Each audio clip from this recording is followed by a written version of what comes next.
for the hobby. Welcome to the For the Hobby podcast. My name is Jordan Hagedorn, and this is episode 6. So on this episode, we have a very special guest, somebody who I consider a great friend in the hobby and somebody who is one of the best hobbyists I know. He's obsessed with cards. He's obsessed with treating people well in the hobby, which is what we're all about. And so without further ado, we're going to get to know him a little more today. Welcome to the podcast, Michael Coleman. Thank you so much for having me, Jordan. Thank you for that intro. Very, very kind of you. Thank you for talking me up like that. Definitely not all true, but I appreciate the kind words, man. And it is an absolute honor to be on with you. Well, you are the epitome of what For the Hobby is all about, right? We want to bring together like-minded people.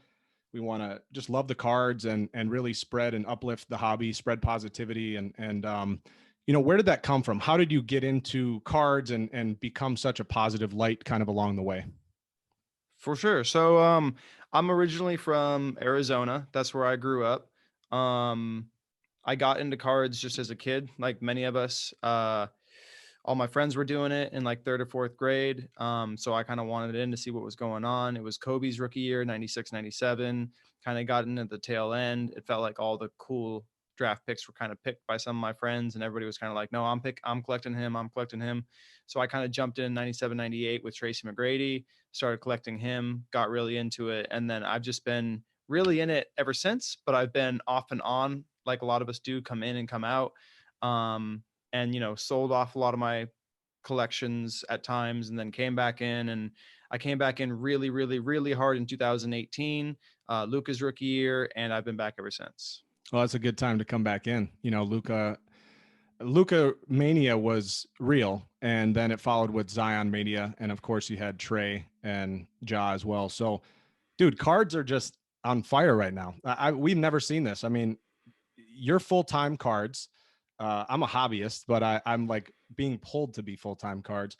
Talk to me about how on fire cards are and why. Like, what's happening right now? Well, there's a lot of reasons I would say that cards have kind of reached like this critical mass that they're at. And I don't know that I would be the best person to kind of like articulate it into words, even though there's a lot of people that are really good at it. I would say Chris HOJ is probably one of the best at really like, articulating what is going on right now.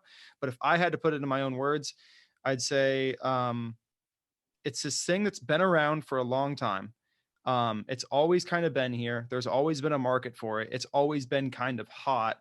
And then it's gone in flows, but now we're in this digital age where there's social media, and there's tons of attention placed on it. And there's big figureheads that have really kind of, brought it along. Most notably Gary V, obviously, with a lot of like, his attention that he's brought to it, it's made it absolutely explode. But it was kind of, always moving towards this. And then there's other things that kind of happened to make this a perfect storm. Like, while this was all kind of happening, you had Luka's rookie year. So this draft class with Luka. So you had Luka mania that happened in late 2018. And then you have 2019, that whole year of Luka mania kind of going off and everything. And people are getting ready for Zion to come out the next year. And then, right to kick off 2020, when Luka is just dominating the league in the first couple of months there. And by the way, LeBron is now on the Lakers, and, you got that going on. You got Kobe's death, and Kobe's death just skyrockets his cards, which then has this effect where all of a sudden LeBron cards go crazy. And then Luka already balling out, his cards go crazy. And then all the Zion hype and, people wanting to jump in on this new guy so they can try and experience some of that rise too. And then you have The Last Dance. And The Last Dance is right. That's right. You have The Last Dance as well. And The Last Dance is what sparked it back up from COVID hitting, right? So you had everything go crazy in January and February and beginning of March. Then COVID happens, everything tanks, and then it slowly bubbles back up. And then The Last Dance with the Michael Jordan stuff, that going up, that becomes the value setter, which starts setting other stuff off. So there's a lot of different factors in it. And I know I'm not touching on a lot of them, I'm sure. But it's just, there's a lot of attention, I would say, brought to this market, and people are starting to see how it is actually relatively easy to make money through the grading processes, through grading cards, and through buying a card at, X price and selling it for Z, whether it's privately or on eBay or something like that. So there's a lot of opportunity, and it's kind of just been like a gold rush, over the last 18 months. Yeah, that's well said. I mean, there's been so much happening in the world that we couldn't control with COVID. And then you had Kobe's death, which was tragic, rest in peace. And LeBron going to the Lakers, Luka, everything you mentioned.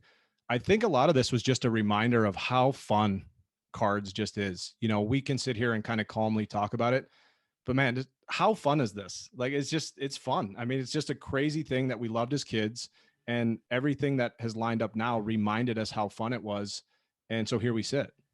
Absolutely. I mean, there's nothing like it. I was talking about it with some of my buddies just, a couple hours ago that, they asked me what would it take for me to stop collecting cards or stop investing in cards, whichever one you want to call it. And, the quick answer is like, oh, it would take me dying or something like that. Because it's like, even if cards didn't exist, I'd still be watching my Phoenix Suns play. The fact that I can own rookie cards of my Phoenix Suns players like Devin Booker, DeAndre Ayton, Chris Paul, and stuff like that, just make it even sweeter. And the fact that I can make money just from understanding something that I'd already be watching and that I love so much, makes it really cool. And that's just like the investing side. I mean, collecting in general, I mean, there's so much nostalgia built into this. I mean, like with coins or stamps, there is some nostalgia to it. But with, sports heroes, it's like you remember watching them as a kid. Or for me, it was Tracy McGrady. I didn't even really watch him that much as a kid. I just collected his cards because he had a raptor on his jersey, and I thought he was kind of cool looking because he had a lazy eye, like I just like gravitated towards him. And then so those sets of 97, 98, they're so nostalgic to me, and I'll always chase some of those cards because what they mean to me. So yeah, it's amazing. It's an extremely fun ride. And I think it's not just nostalgia, but it's a connection to the player, a connection to the team, a connection to the era, a connection to that card shop or the friends you were there with or who you're trading with, the neighborhood kid or a kid at school.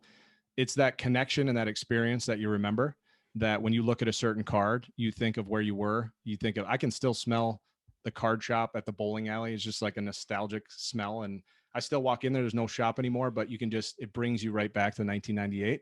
And I can just visualize people ripping packs of 1998 Topps Chrome. And I was just fascinated as they tried to pull a Peyton Manning or a Ryan Leaf or a Charles Woodson.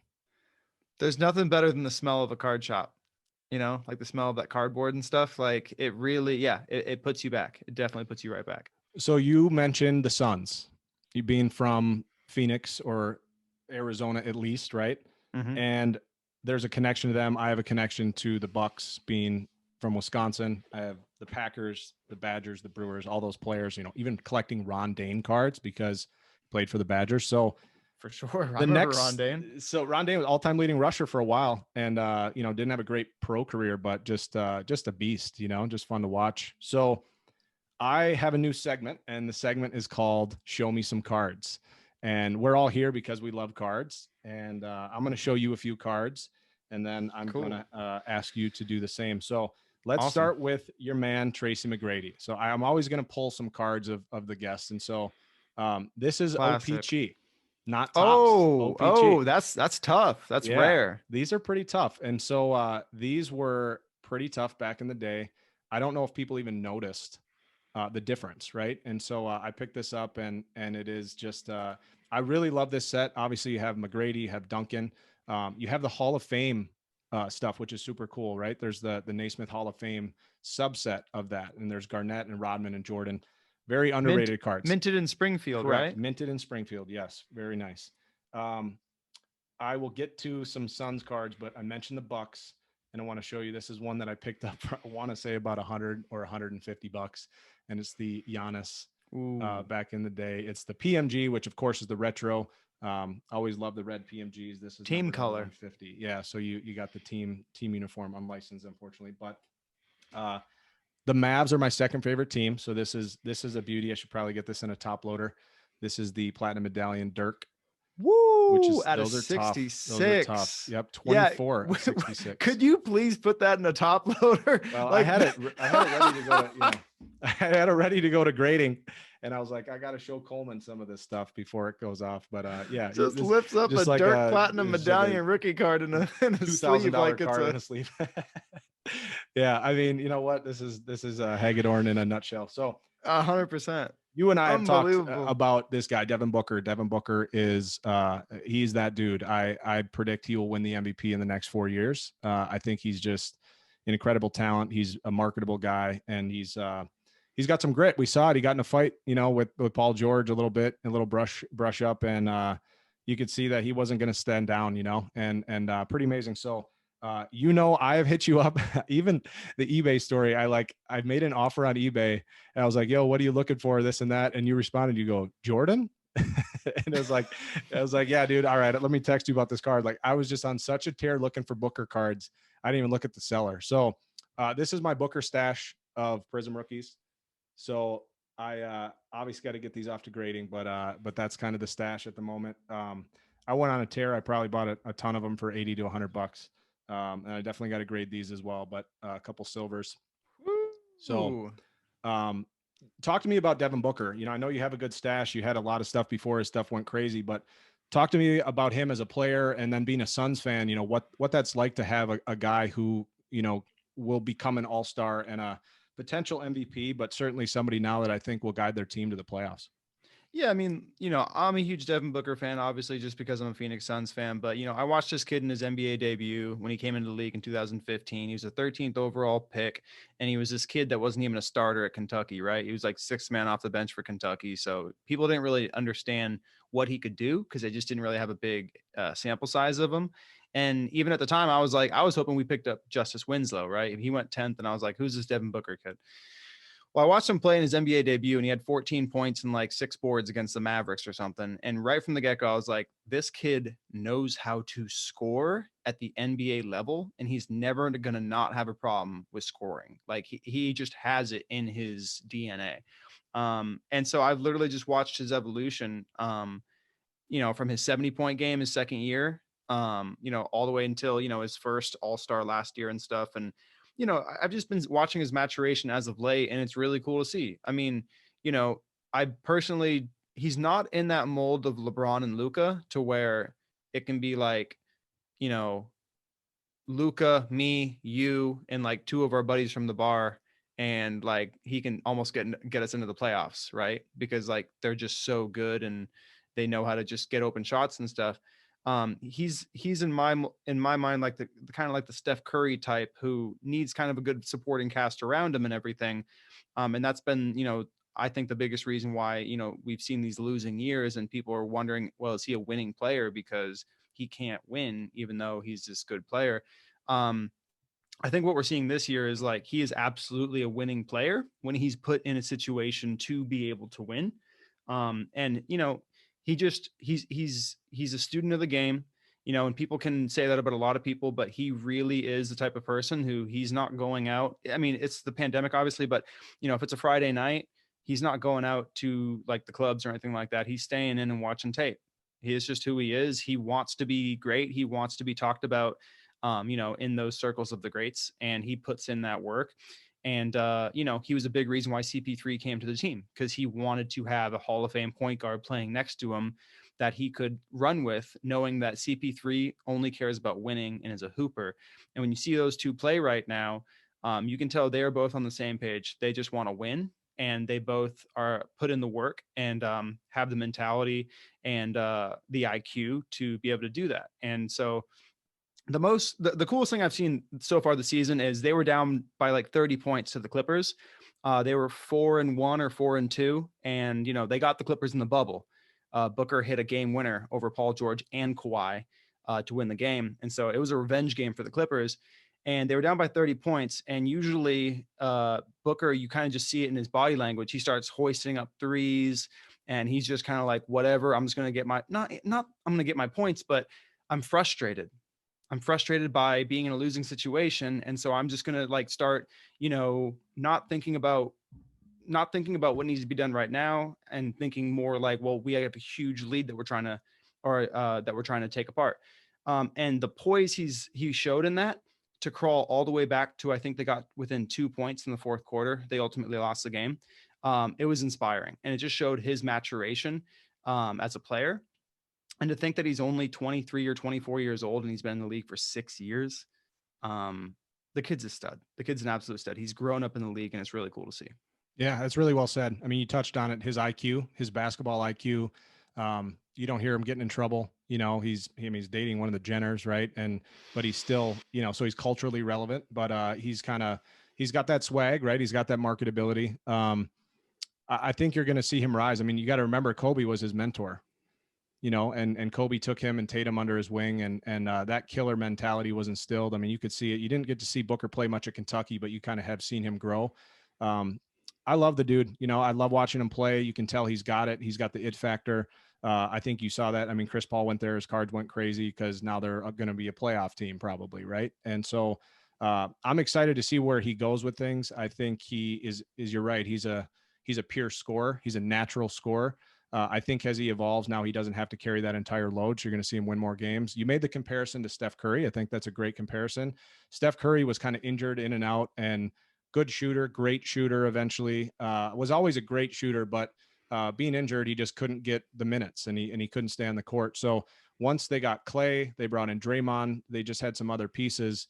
You saw him become an MVP. You saw him grow to the point. Same thing happened with Giannis. Get a few pieces around him. They start winning games. They get some nationally televised games, and their presence as the face of the NBA grows. And I think you're going to see that more. You're going to have Luka, Tatum, and Booker, I think, are going to be the three as LeBron moves out of the league, Melo moves out of the league, Chris Paul gets older. I think you're going to see him rise. And so it's interesting as a Suns fan, you've got to see it and you're not surprised. No. I think a lot of people now are seeing what you've seen for 6 years. Well, and again, too, like they think that, you know, at 21 years old, these kids are done. It's like these kids are still developing, you know, like Booker's not a finished product. You know, Curry came in at 22 years old. Booker came in at 18, you know, and Curry even took some years to develop into what he became, you know, and he had to have that surrounding him and everything. And, you know, when Curry came in, I thought he was a role player, thought he was just a shooter, you know? So, I mean, like, who are we to say what these kids can be? Especially when they are willing to put in the work to get better every single day, incrementally. Booker is far from a finished product.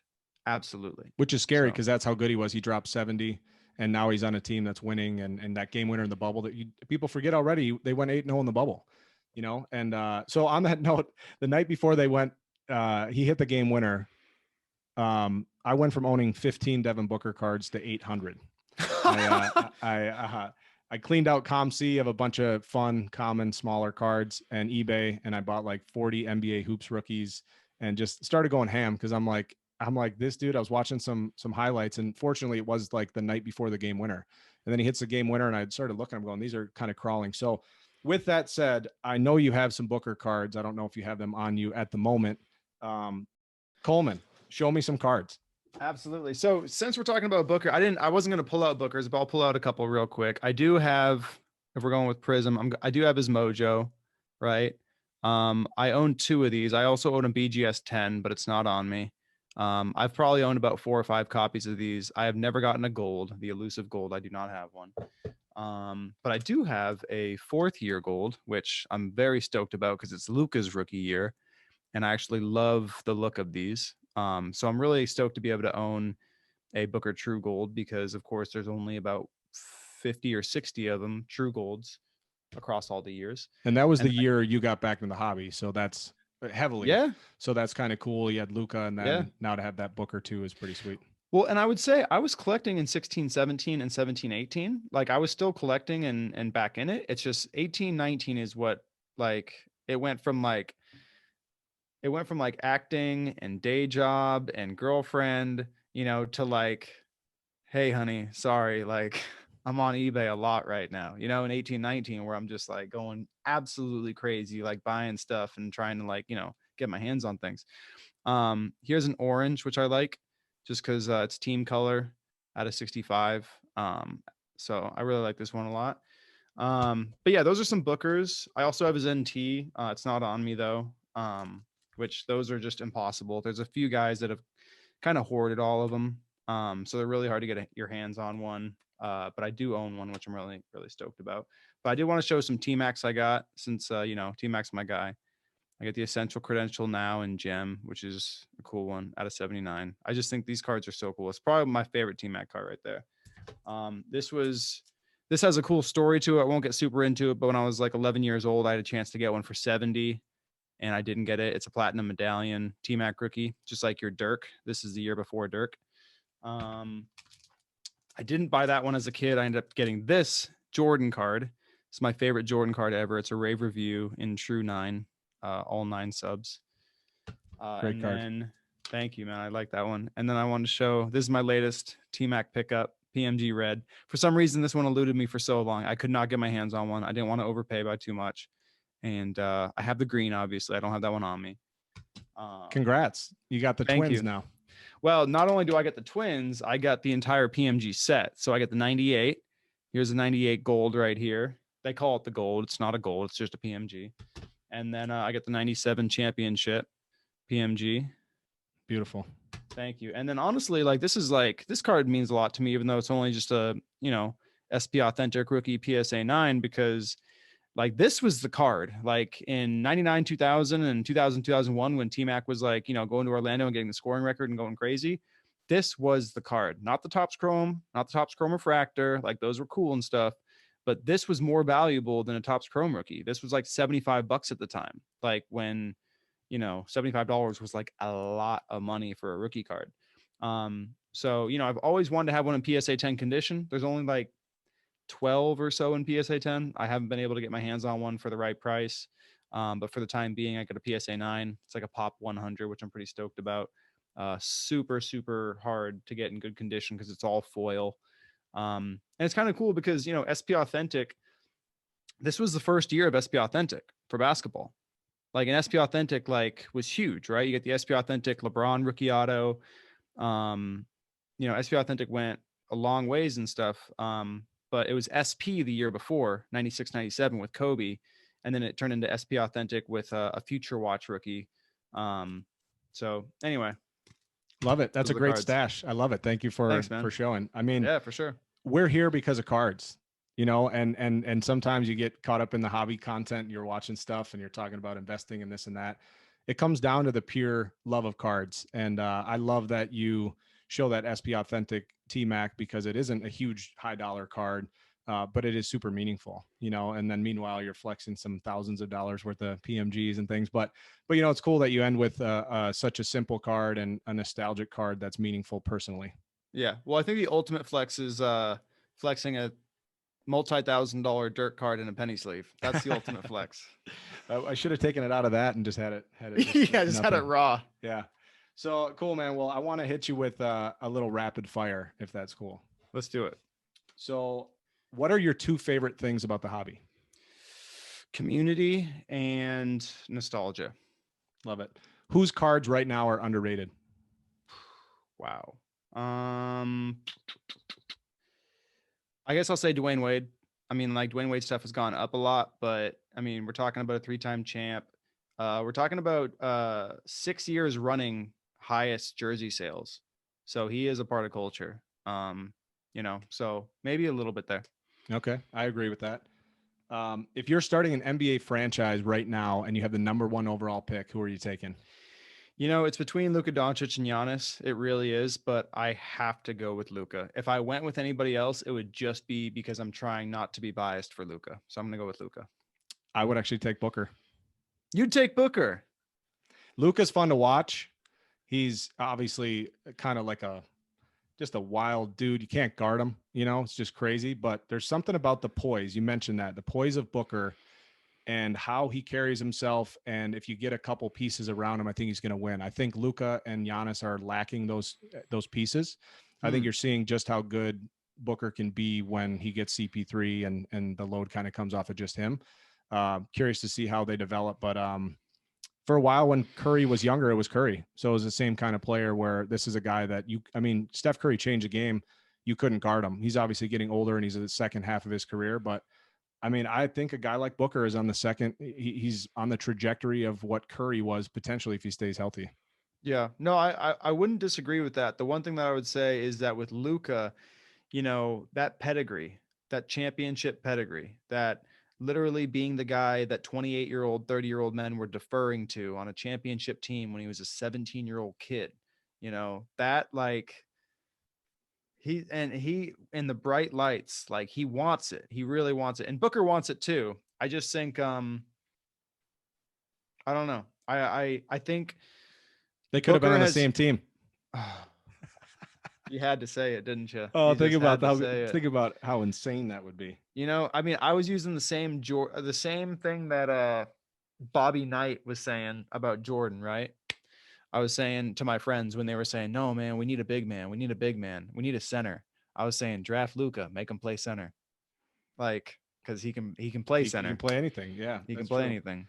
What is your favorite card account on Instagram to follow? I got two. I really like Card Insights, even though I haven't seen any posts by him lately. Maybe I'm just not paying attention, but Card Insights is this one that takes iconic cards and then literally finds the video of how they got that photo and then shows you the clip, the highlight from back in the day, and then pauses it like a camera flash right when it does the photo. And they did it with like the LeBron Topps Chrome rookie, with the Kobe Topps Chrome rookie, and with a bunch of others. And I think that's one of the coolest things. And then obviously I love Nat Turner just because I love watching some of these old boxes get ripped, because it's like it brings me right back to being 10 or 11 years old, watching some of these really expensive boxes that you can't rip unless you're Nat Turner get ripped open. So I love watching his box breaks that he does, where he just does like the photos.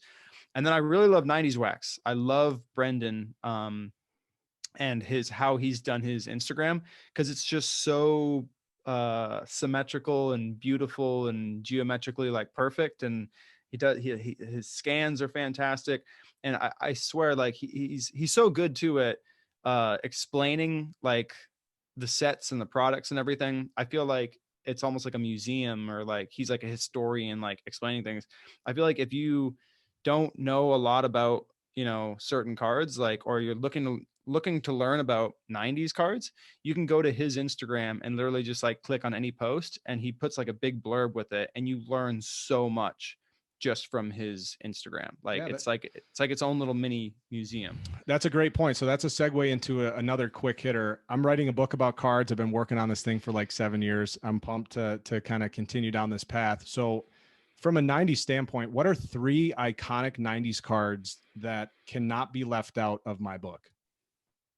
Well, Jambalaya, as we mentioned that before, right? Jambalaya for sure. PMGs, obviously, you can't take that out.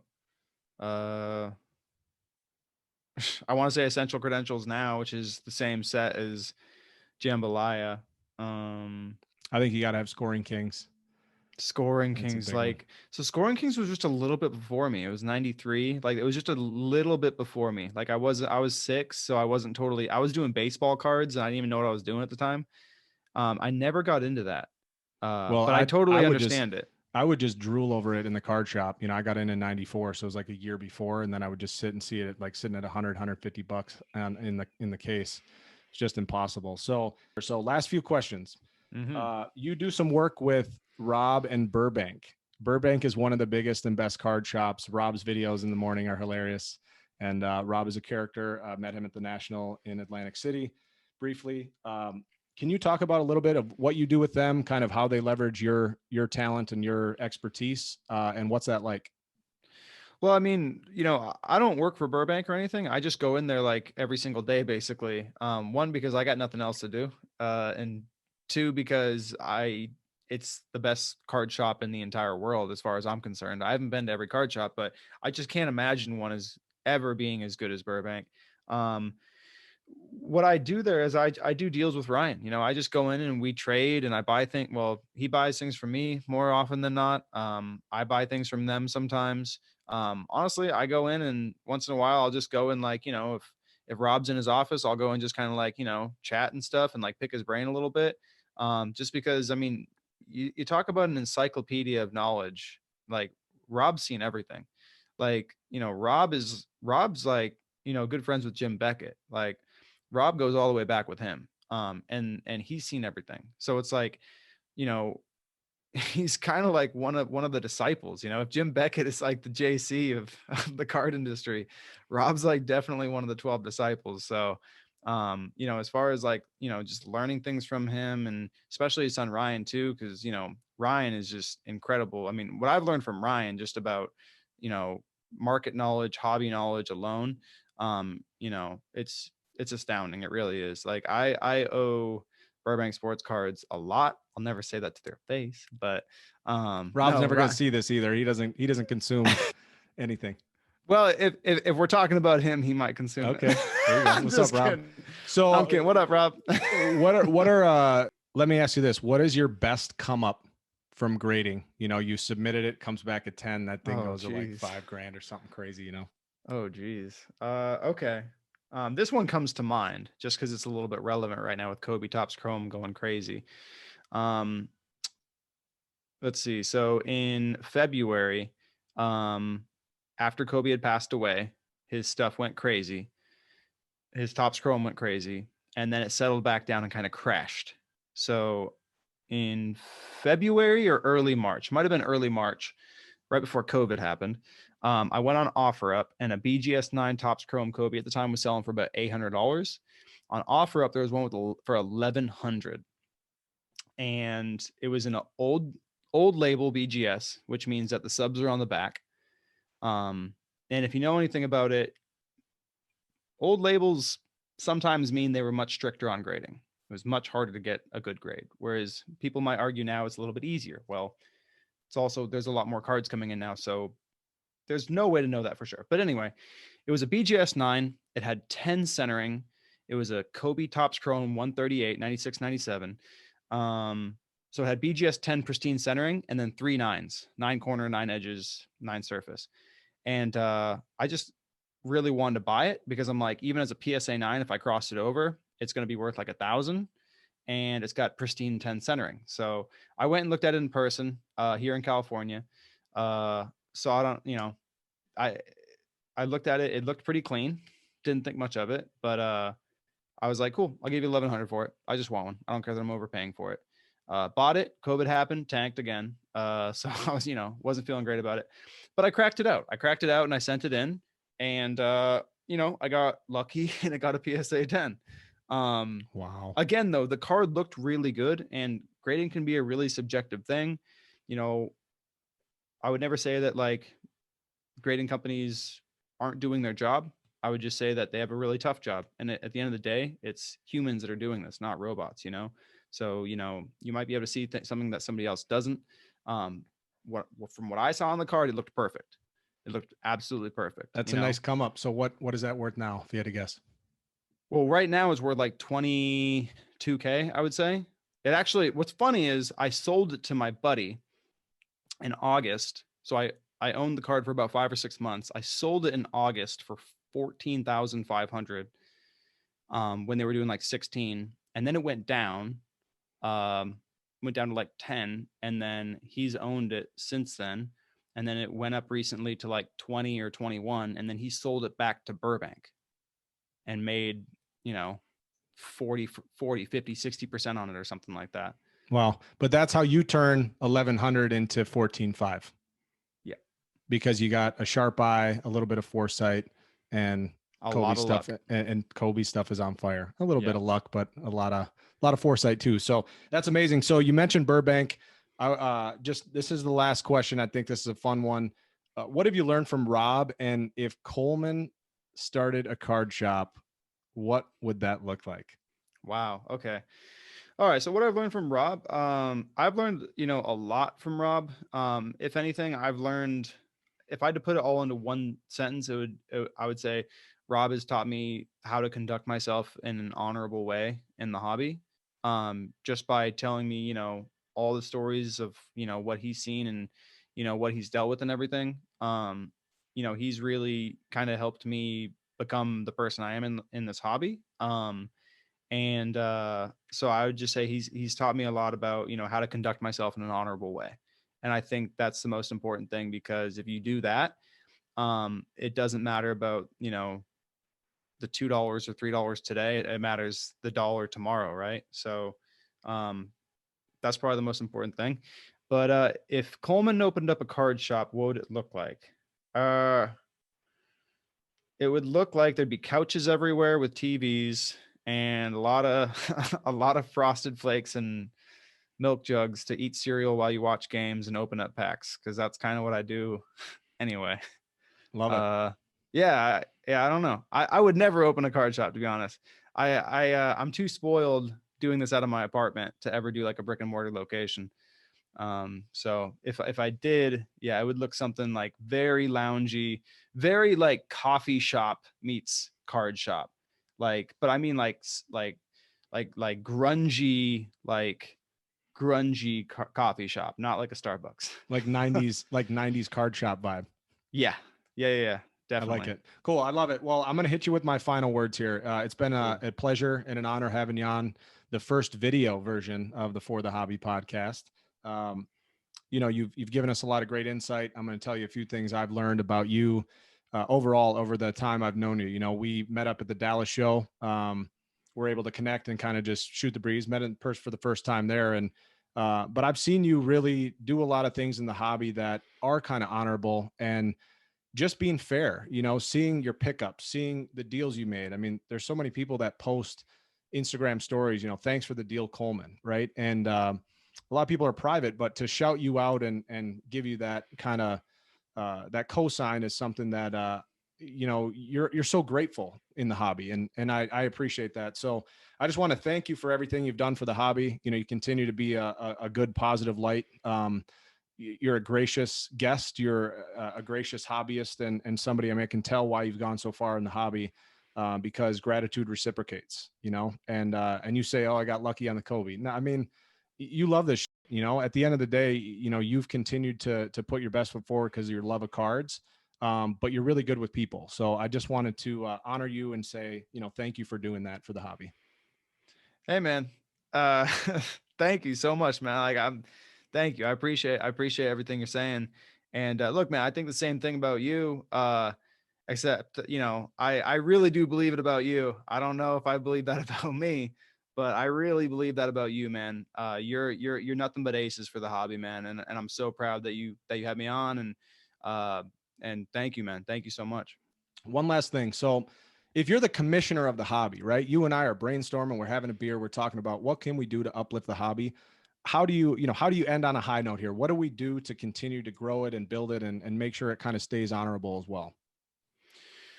I think do our best to just influence other people, and provide content like this. Always take a second.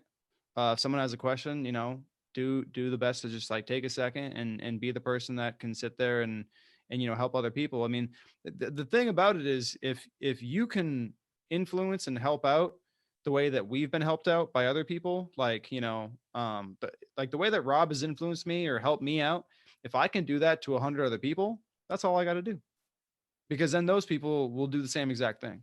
So it's like, people might say that, like, we're insignificant, what can we really do and stuff. All you got to do is help out one other person and show them some kindness that you were showed to, or, try to show them like a good example of, having honor or integrity or doing the right thing or being fair or whatever it is, if you can influence another person to do that, then that person will continue to do that with other people. So, I would just say do that. Love it. Well, thank you so much for the final words.